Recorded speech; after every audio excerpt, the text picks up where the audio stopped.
যদি ফ্র্যাঞ্চাইজি না হয় তাহলে ক্রিকেট খেলা নয়।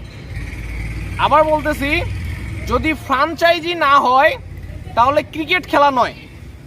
বিকেএসপির ক্রিকেটার যে সুবিধা পায়, আমরা একাডেমি ক্লাব ক্রিকেটাররা সে সুবিধা পাই না। এখানে বৈষম্য দেখা যায় বিকেএসপি ও একাডেমি ক্লাব ক্রিকেটারদের মধ্যে।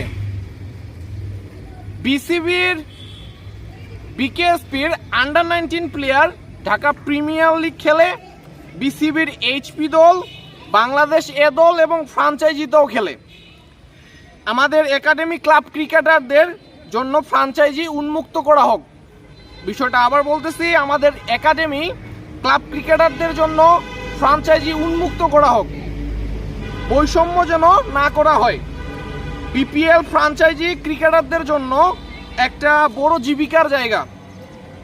বিপিএল সকল শ্রেণীর ক্রিকেটারদের জন্য উন্মুক্ত করা হোক, যেন ফ্র্যাঞ্চাইজিগুলো খুশি মতো প্লেয়ার নিয়ে তাদের দল গঠন করতে পারে। কোন কোন লড়াই জমবে প্রশ্ন?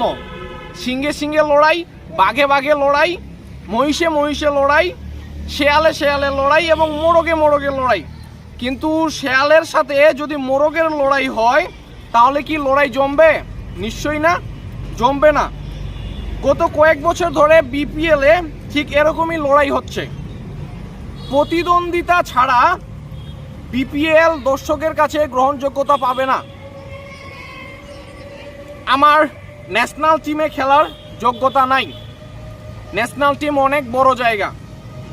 কিন্তু বিপিএল দলগুলোর মধ্যে 1-1 পজিশনে খেলার আমার কোয়ালিটি আছে, এবিলিটি আছে, স্কিল আছে, টেকনিক আছে, কনফিডেন্স আছে, এনার্জি আছে, সাহস আছে। আমার টাইটেল হচ্ছে আমি Dinajpur premier league player, Dhaka city club cricketer. Okay, ধন্যবাদ।